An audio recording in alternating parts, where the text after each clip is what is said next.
Gentlemen, welcome to the Moving the Magnets, where we sit around and talk absolute jargon until 6:20, where the teams are announced.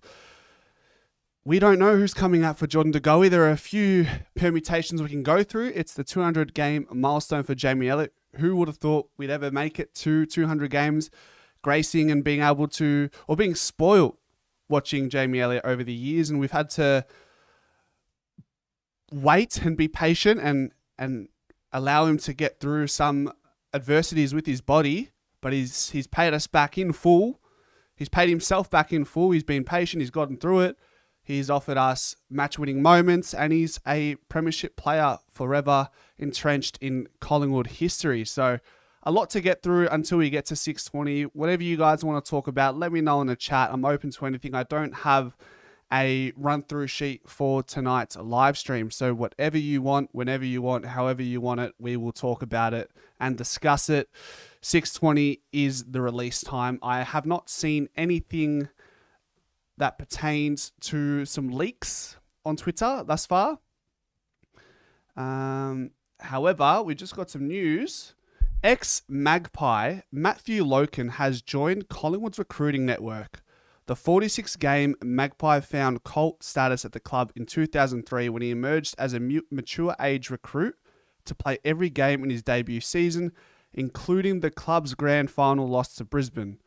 Loken has started as one of the Magpies' part-time recruiters based in South Australia. He will work under former Magpies teammate Shane O'Brien, who is Collingwood's new national recruitment manager. So Shane O'Brien just adding to the pedigree of the recruitment team by bringing another ex-Magpie. I'm liking the sentiment of adding players. Yeah, maybe Matthew Logan, Steve-O, my apologies. How you going? I like the sentiment, adding these Collingwood players, ex-Collingwood players, and, well, they have to obviously firstly be worthy of the position, but it just adds to the fairy tale, the story of bringing these players back and giving them an opportunity to represent the black and white in whatever role it may be. And for Matthew Logan or Loken, somebody else can maybe fact check for us, Steve. Usually you're pretty sharp, so I'll take your word for it. But it's good. It's good. So he will be based in South Australia. So now we know. I'm still getting my head around the whole recruitment land and how it all works. And we've done some bloody good work in South Australia. We talk about most recently Charlie West, and he looks like already early days he could be a long-standing Collingwood player wearing a black and white. Who else is from South Australia? Beau McCreary was recruited from South Australia as well. If you guys know who else came from South Australia and represented Collingwood, maybe we ask ChatGPT.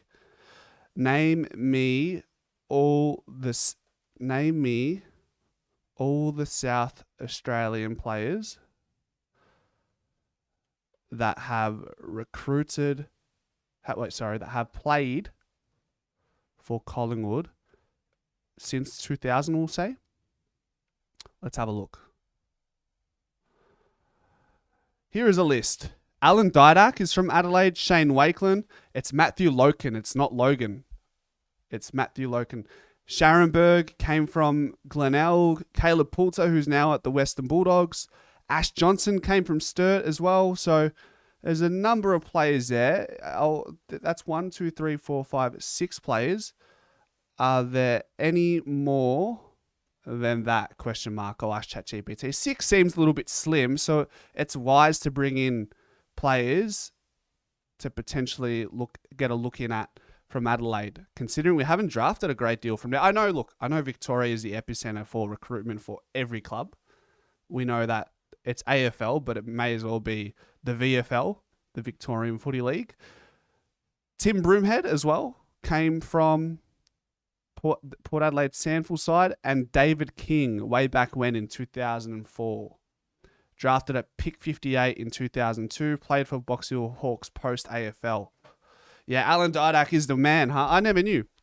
So it's a little bit of a history lesson. And ChatGPT with regards to AFL sometimes doesn't give you the most accurate information, but with you guys here, you can fact check for me. Freddie's in the chat. How you going? Toby Green, my man. Nathan Buckley, born in South Australia. So he's born in South Australia and then he went to Queensland, or he came to Melbourne. Which one was it? Born in South Australia, moved to Melbourne, drafted to Brisbane, or was it born in South Australia, moved to Brisbane and played for Brisbane, then moved to Collingwood? Brody Grundy's from Adelaide. Good call. Let me ask ChatGPT, why didn't you include Brody Grundy? Why? What hidden agenda does ChatGPT have against Brody Grundy? Let's see what they say. Apologies for the earlier oversight. Brody Grundy should indeed be included in the list of South Australian players who have played for the Collingwood Football Club since 2000. Yeah, you better be sorry.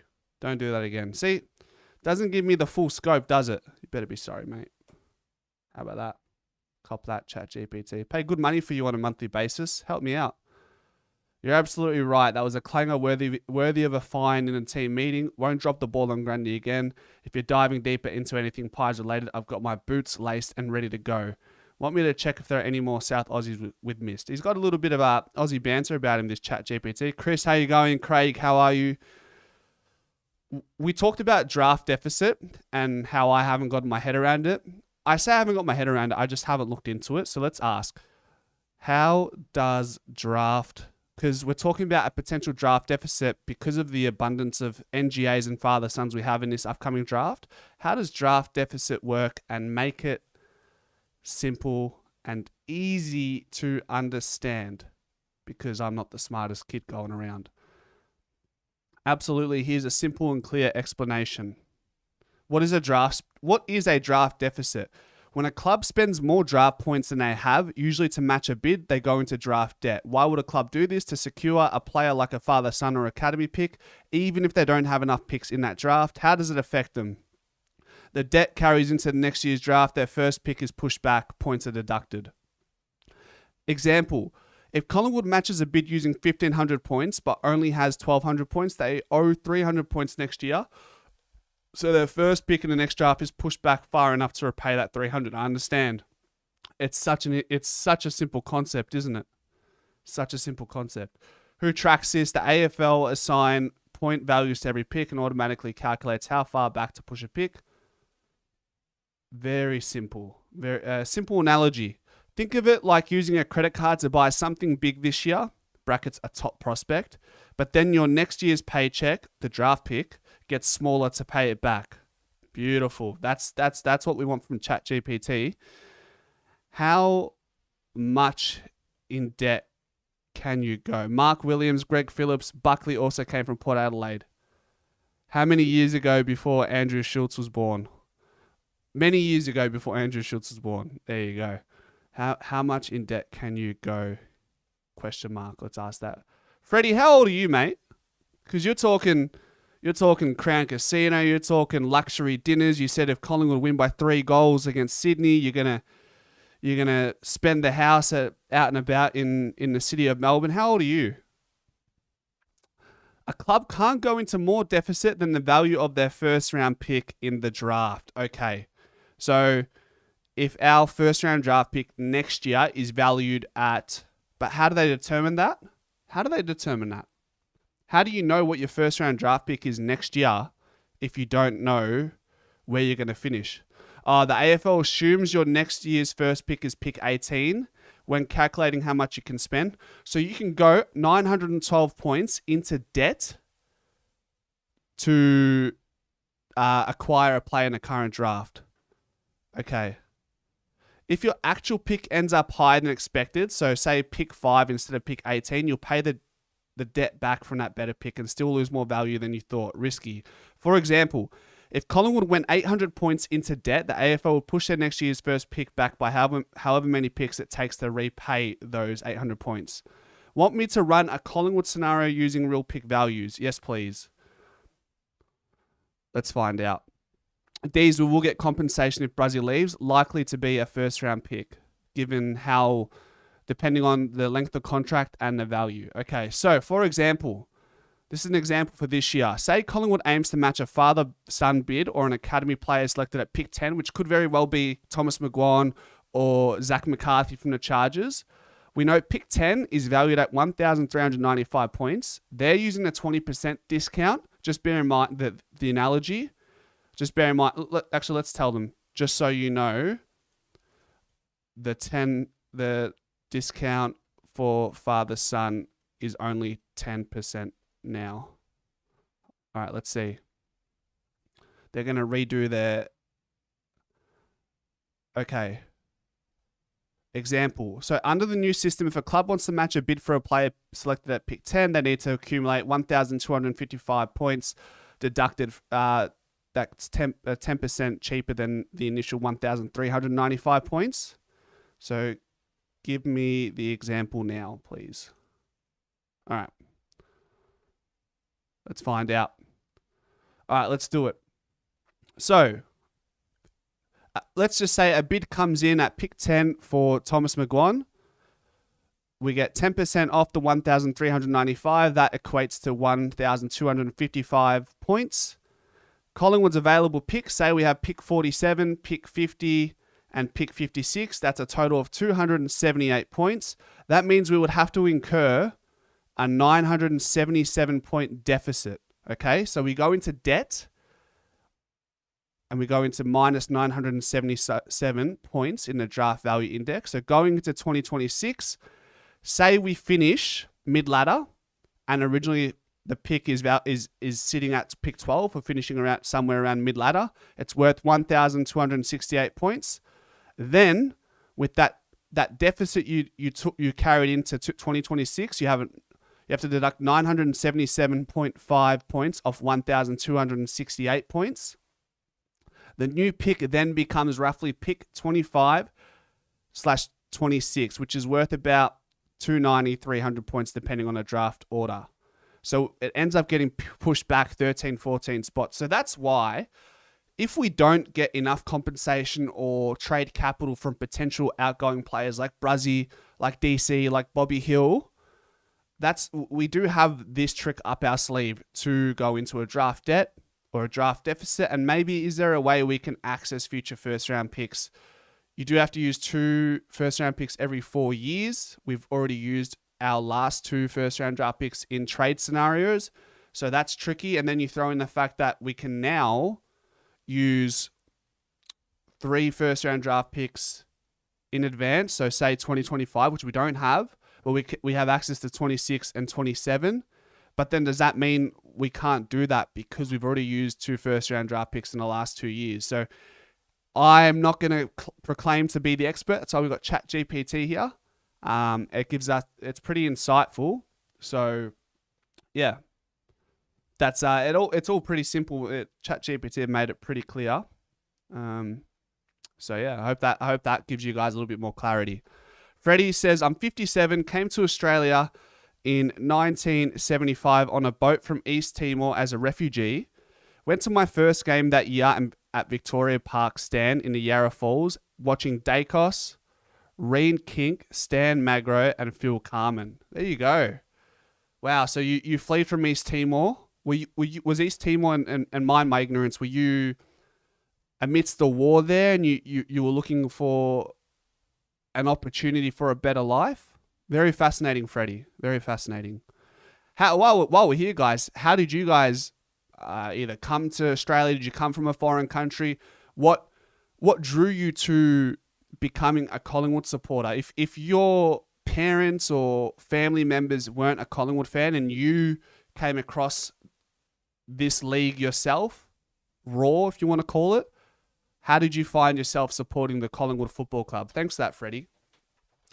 D says, lots of NGA Academy and father-sons are tracking to be first-round picks this year.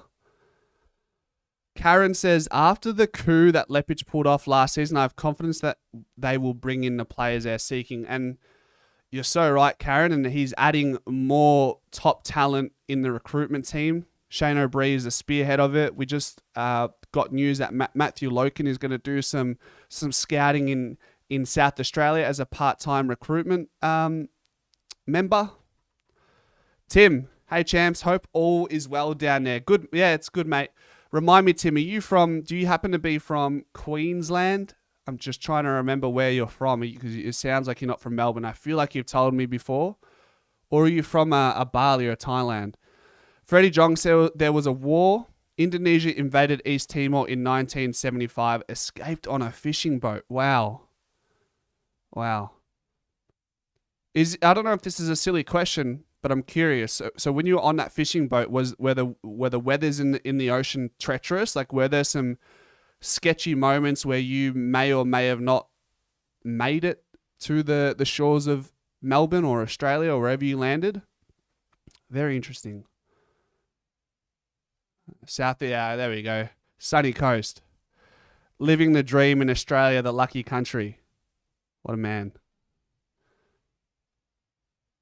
Yeah, Peter, so clubs can trade any of their 2026 picks into this year's draft. We have that option as well. Do we, though, just based on what I said, Peter? We've already used 2 first-round picks in the last 2 years. You have to use 2 in every 4 years. So wouldn't that mean we have to reserve that 2026 pick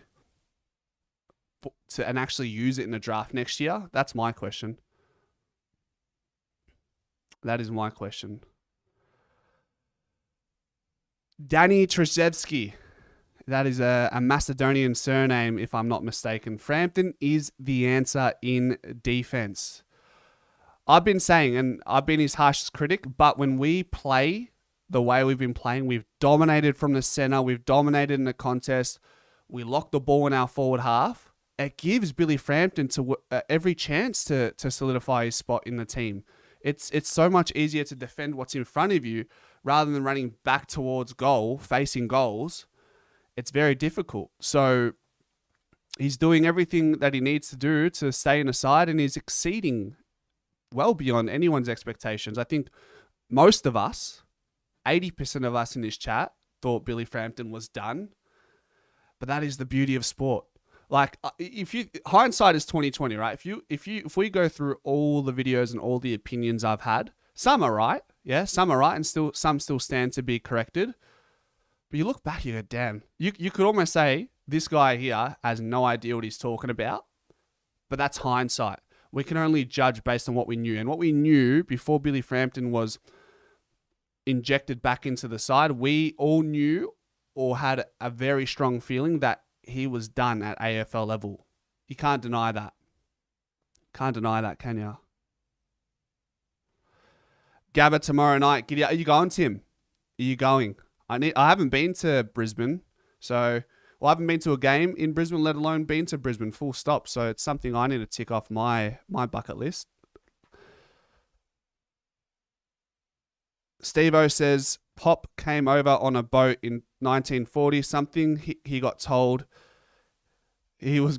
someone told him he was going to America. Well, he landed in Australia. Hey, on a boat. There you go. Harry Leonard says, I love that Leper and McRae were part of the teams that smashed us in the 2000s, and now they're paying it back. It feels weird, doesn't it? That's why I like why we're bringing players back like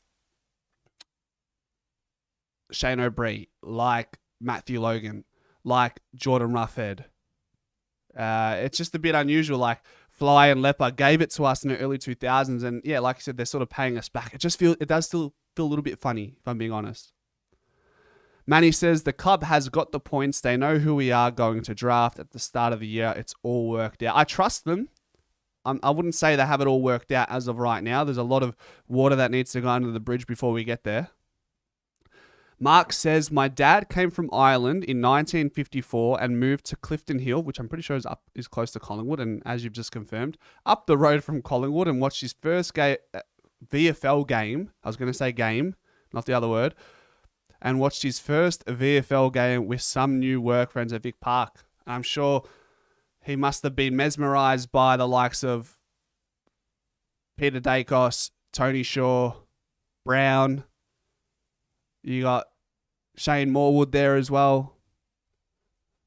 Darren Mullane, although he came in 1954, so maybe he was exposed to Collingwood well before those lads came across. Freddie says, I was only 7 at the time in East Timor, and it's not far from Darwin, closer than Tasmania. There you go. Brilliant. Never thought that, says Adam. Billy the GOAT. Never doubted the man, huh? Fair enough. If that's how you truly felt. Brandon says, if we win tomorrow, do we enter the Premiership conversations? At the moment, most are still writing us off. So before Sydney, I had us dubbed as a top 6 side. I needed to see something against Sydney to push us up the rankings. After the Sydney game, I had us in the top 4. If we beat Brisbane, we are locked in as a Premiership fancy, top 2. And that's all you want to. That's where you want to be. At the end of this year, you want to have top 2 sealed up to give you every single chance possible. The side note is teams can still do it outside of the 4, Western Bulldogs, and just remember, guys, last year, Brisbane Lions. Just quickly on the subs, guys, I don't know if this bottom left corner, if it's making you guys sub more. I'm not sure if you guys are more cognizant of it, but subs are going up pretty quickly, so I appreciate the support. In the caption of this video, there would also be... I'm going to add a link now. If you guys like the whole Spotify thing and listening to this in retrospect and listening to it on the way to work, or if you go on a walk or whatever it may be, I'll put a link in the description for you to join or follow me on Spotify. Follow Pies Footy on Spotify. I'm just saving the link now. So if you want to do that, jump on, follow it on Spotify. I'll try and post most of the live streams. Definitely moving the magnets. Definitely the post-game show. And a couple Pies presses here and there. So let me know if that's something you guys like. I know for those of you who are here, I know you prefer this, and this will always be the first option. If you can get to these live, great. But I understand that some of you are still at work and have family commitments or sporting commitments. So sometimes you have to listen to it after it's been live streamed, and you might want to watch that back on YouTube, or you might just want to put in your earphones and do what you got to do. Harry Leonard says, my dad came over from Germany and started going for the Pies because his mates were Greek. Love that. There's a strong Greek culture embedded into the Collingwood Football Club, isn't there? Peter G says, I believe we are awaiting approval from the AFL to be able to trade our 2026 pick into this year's draft. I presume the AFL will let us know at some point during the season. So there's flexibility in this, isn't there?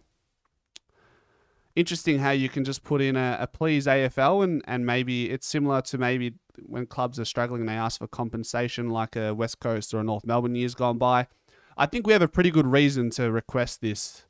We've got players in our academy and father-sons that we will need as much draft capital as possible. If they want Collingwood, one of their biggest tickets in the marketing scheme of things, to remain relevant, then help us. Hey, give them a little nudge. Hey, just give us a hand. We've got 4 kids. 2 of them probably can play AFL footy next year. Come on. Get them on board. Dees says, our points conceded this year in the first 5 weeks of the season is the second fewest in over 50 years. Defense has been unreal. That's a stat, Dees. I'll read it out again for those who missed it. Our points conceded this year in the first 5 weeks of the season is the second fewest in over 50 years. Defense has been unreal. Is that the second fewest for the Collingwood Football Club, or is that the second fewest in any AFL team? Steve-O says, which Billy will have the best game tomorrow night? Oh, you'd have to give it to the milestone man, Jamie Billy Elliott, for sure. But you want Billy Frampton to play well also. They've got forwards who just keep popping up. Eric Hipwood. They've got Archie there. They've got Logan Morris. So they've got some targets forward to centre, even without Joe Danaher. Chris says, who do you think will be the sub tomorrow night? I think we did our predicted 23, and we are expecting or hoping or thinking Sullivan will be the sub, which means Ed Allen would be the unfortunate out. I think against the high-quality side against Brisbane, I think, to be honest, right now, Lockie Sullivan, based off his last couple of performances, he deserves every opportunity to remain in the side. Let's catch up to the comments. Give me 1 second. Danny says, yes, I'm Macedonian, same as Dacos. Thanks for recognizing, brother. All good. I'm Greek, so I can pick out a Macedonian name when I see one. Plus, I played soccer all my life, so I've always played and been surrounded by a lot of Macedonians. They love their European football. So got some good friendships with some Macedonian fellas. And I happen to have a wrong side. A love for the Dakai. Josh, Nick, and Peter. Freddie says, I saw Collingwood lose the 1977 grand final to North and 79 to Carlton, 80 to Richmond, and 81 to Carlton. That's unfortunate. Well, I'm sure they've paid you back a little bit with 2023 and 2010, no? And 1990. Tim says, yeah, I'm going tomorrow night. Thankfully, against the Easter traffic. Gabba is an old stadium. Can't wait until the new stadium that is getting built. 60K. Hard to get tickets for Gabba. So, how did you come across being a Collingwood fan? Are you initially from Melbourne and moved to Brisbane? Shout out to all the Italians out here, says Stevo. Brett Stav says, do we put Frampton back on Harris Andrew? Oh, I don't think so. I don't think you flirt with Billy Frampton's form. You guys remember last year, yeah, when he came in, Billy Frampers did a great job in the back line, and then they moved him forward due to shortage in our forward line. Literally and metaphorically, we had too many short players and not enough talls.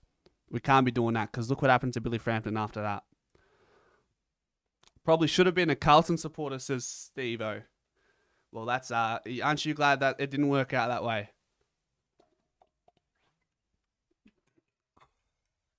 Yasul Stefanos, Ganis. Do you think the goalie should play tomorrow night? Yeah, I think we're going to need the star power against Brisbane. You want to test the best against the best. It's the you could argue this is the biggest game of the year so far on paper. Adam says, Frampton may be slow and clumsy at times, but he's great for locking down the big key forwards and stunning their run. Correct. Toby says, father born in Greece, so he was a Carlton supporter before he even got here. Oh, whereabouts in Greece is your father from? My papu is from Kriti, Chania, and my yaya was from Samos. And then my other half, if you don't know, and I can tell you now, it's I'm half Mauritian, half Greek. So I don't know if you guys can see the Mauritian, but I'm sure many of you picked up that I was of some sort of European descent. No. Let's see. Steve-O says, Collingwood is the AFL bank. They should help us out. Hey, come on. Give us a hand.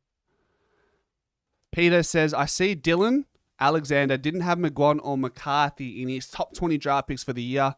I believe McCarthy will get a bid before McGuan and will be somewhere late in the first round. Yeah, it's hard to get a gauge on who's going to be where in this draft. I think we're going to need the entirety of the Coates talent season and national championships to truly determine where these guys will fall. Peter, do you go to a lot of the Coates Talent League game? You're pretty switched on. Like you're well across the VFL, the AFL, and the upcoming youth. So I'm curious, do you watch the games, the VFL or the Coates Talent League? Do you go to the games? Why are you so immersed into Collingwood at a holistic level? Second fewest for Collingwood in 50 years, points conceded in the first 5 games of a year. That's crazy, D's.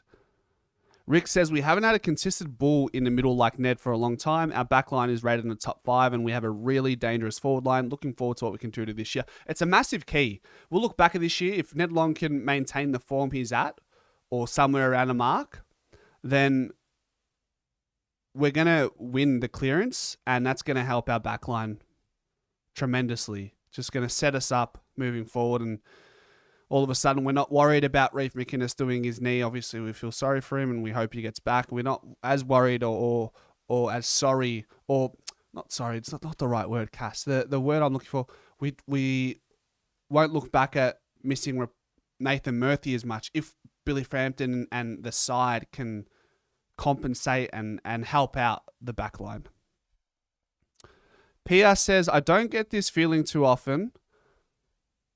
You think the Pies are winning tomorrow night? Frampton will get better if he's left in the one position. Agreed. I've got a good feeling about it too. If you're feeling about Sydney, I'm feeling good about Brisbane. Frampton seems more relaxed in the back line, doing a great job so far. He's just doing the job aerially, and the ball's not hitting the deck around him too much. So where he's slow at the ground level, he hasn't needed to be there. And when you've got players feeding at ground level around him, like Quaynor, Josh Dacos, Dan Houston when he's available, Perryman as well in there, these players are picking up the slack. Mark says, Dad wished he came a year earlier for the 1953 Premiership. Mum told Dad when she met him she was a Pie supporter, but was actually a closet Fitzroy girl. His favourite player was Lou Richards. So she told him that she was a Pie supporter, but was actually a closet Fitzroy girl. What does that even mean, Mark? Why would you lie about the team you support? Les Maurice says, Michael. What does that mean? Les Maurice. I hope that's not Greek and I've just made myself look like an absolute twat. Tim said, did you by chance catch Gettable?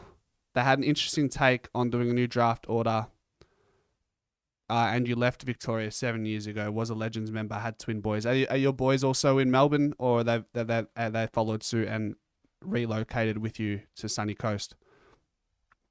Ned Long has made a sticky situation for Ed Allen. He certainly has, but if anything, it kind of buys Ed Allen a little bit more time and we can be a little bit more patient with him. We don't have to worry about Ed Allen needing to be ready now. Remember how we needed Finlay McRae to be ready now last year, and look how that turned out for him. Peter G says the worst was the 2 grand final losses in 02-03. The greatest was 2010. Both emotions shared with my dad, who is no longer with us. I then got to share the 2023 Premiership win with my own son. That's the biggest thing with these moments in these seasons. You ride the roller coaster with those really close to you. And firstly, condolences to you. Then that your dad's not here, and I'm sure you're glad you were able to experience 2010 with your father before he left the earth. But you cherish those moments, and maybe sometimes you don't really truly appreciate those moments that you find yourself experiencing and gracing in the sports context with your family members. That's why I would like to do live stream watch-alongs a little bit more. I know that would be conducive to growing the channel, but I need to protect that space so I can watch with my brother. That's beyond anything. When you strip it back to its bare bones, I just want to watch footy with my brother. That's all. It's one of the highlights of my week. With my mates, my brother. Those are the moments I cherish the most. So I've got to protect that space. And that's probably why you won't see me doing watch-alongs here so much. Tim says, did a deal with the wife, got an 80-inch TV so I could stay at home. Funny. Don't think Ed Allen will get many games unless there's injury, says Steve-O. Ramish, g'day, mate. Keen for game day. Always love watching Lockie Neal run around, except for tomorrow. Do you think Bo can play a defensive forward role on Zorko? Has he got the tank? I think so. I think, Bo McCreary will be putting his hand up. There has to be time put into Dane Zorko. We've got to give him grief off the half back line. We can't let him have his way. The other players react well to Frampton. Let's go Mauritius in Creole. Of course, so it's Creole. See, here's the thing. Here's my gripe with my father. He is the Mauritian side. He speaks fluent Creole. He never uses it. And when you hear him, you're like, thanks for passing that down to me. That would have been nice. Creole it rolls off the tongue nice, that language, you know, the French dialect. Oh, well. Hey, Michael, are you from Mauritius or Seychelles or something? Peter says, I do follow the Coates Talent League. My son has an interest through friends. We head down and watch a few games. Great. Unfortunately, Rick says, unfortunately, I think Allen goes back to the VFL. I don't see him getting in over Will, Hoskin, Elliott or Sullivan. I agree. Won't hurt him spending time working on his game until his time is right. Agreed. It's not a big deal. There's no need for overreactions. I don't think anyone's overreacting at the moment. Ned is the real deal. Do you think Ned Long will tag Lockie Neal, says Kev?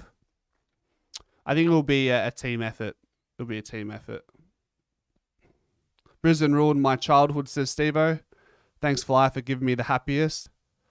I missed the happiness that I missed out on. Freddie Jong says, Ling Jong, who played for Western Bulldogs, injured in 2016, missed the grand final, is my cousin. Wow. There you go. Lin Jong. I'm pretty sure he's playing in the EFL at the moment for Mulgrave. Is he not, Freddie? He's still in contact with Lin Jong? Soon to be 5-1, says J Tom. I hope so, mate. Hope you're well. Your mum is from Seychelles and Mauritius. There you go. Bilos. So Bilos is from your father's side. It doesn't spring out to me as if it's a Mauritius surname. So that's why I didn't click.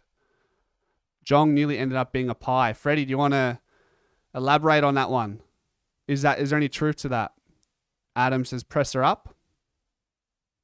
Steve-O says, yeah, Pop going off at me as a kid in Italian, nearly understood thing made me and my brothers laugh. Didn't understand the thing. Me and my brothers would laugh though. There you go.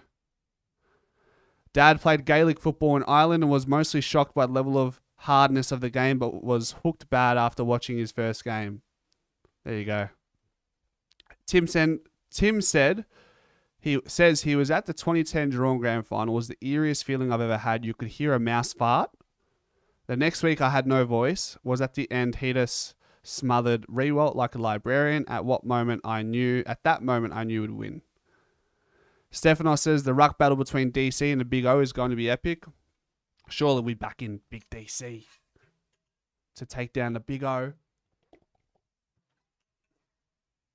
5 minutes, less than 5 minutes till the teams are released, guys. Membry being managed.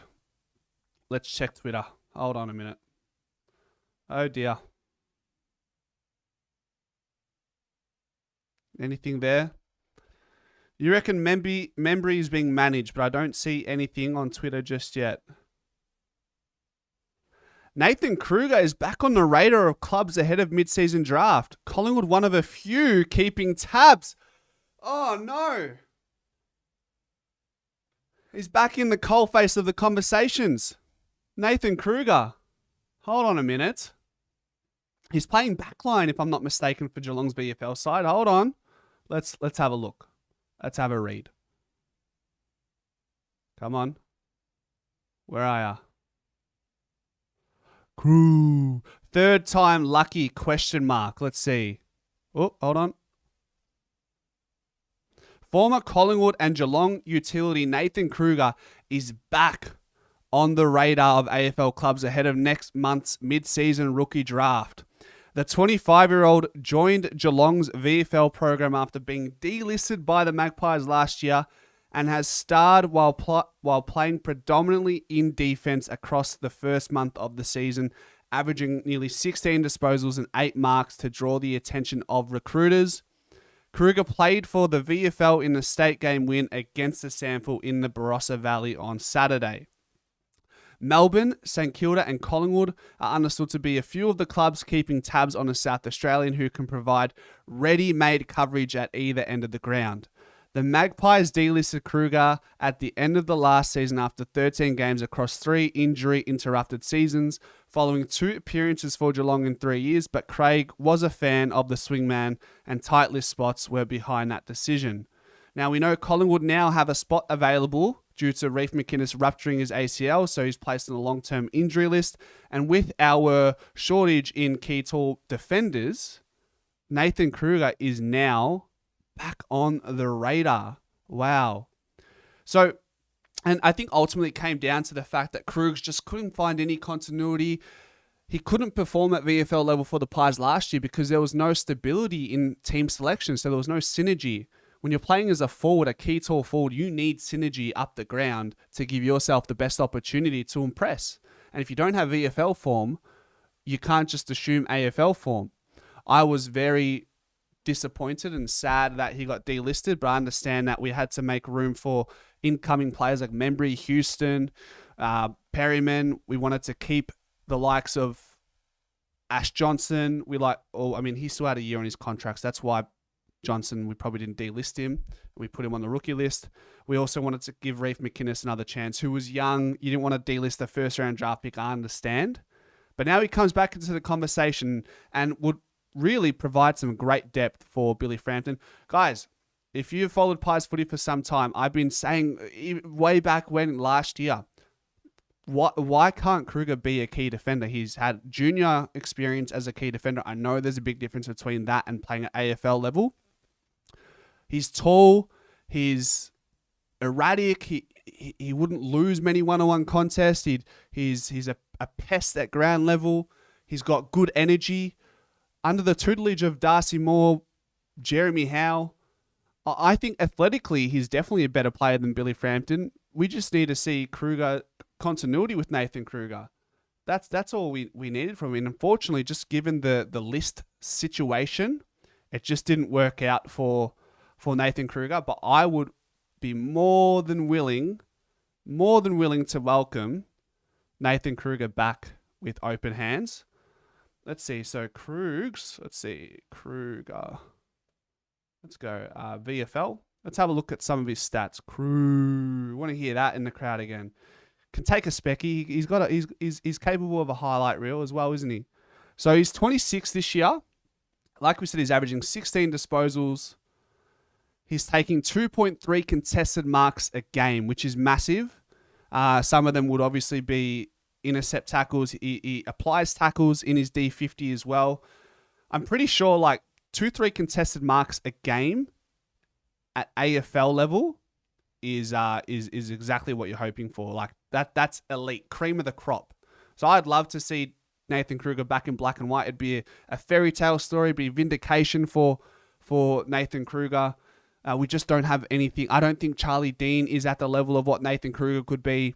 And if Billy Frampton falls out of form, we need Kruger. If he gets injured, we need a Kruger. I'd much prefer a Kruger over a Tomlinson who's old and withered, and granted he's playing well in the VFL. Kruger has AFL experience. I know there's been the name McCartan, Tom and Paddy McCartan's middle brother, I think. He's playing really good footy initially in his debut year at VFL level. But I think this one's safe. It wouldn't take long to reintegrate Kruger back into the club. He understands the culture. He understands the method, the strategies. He knows what's expected. He knows the players. What couldn't you ask? What more could you ask for from him? What are we saying here? Kruger, Southeast Wolf says Kruger has been unlucky with injuries even when he was at the Cats, and that's one of the big reasons why he didn't solidify a spot. I thought maybe even rookie list him, but they ended up not going that way. Adam says he plays similar to Murphy, where he's courageous. He puts his body in undesirable positions that other players wouldn't. Can think of worse players in the game right now, says Pierre. Why not? Tim says, not a fan of Kruger, bit of a gronk, awkward looking player. Would he be in front of Dean? I think he would definitely be in front of Dean. He's 6'5". He's big, mature body, would be able to compete in the air. Rick says Kruger is too reckless, would end up taking out half our backline. We wouldn't want that, would we? What else is there? That's a funny take. Okay, lineups are out. Let's go. Hold on, guys. Bear with me. Let's go. We'll share the screen. Share screen. All right, cool. Okay. Let's minimize my head.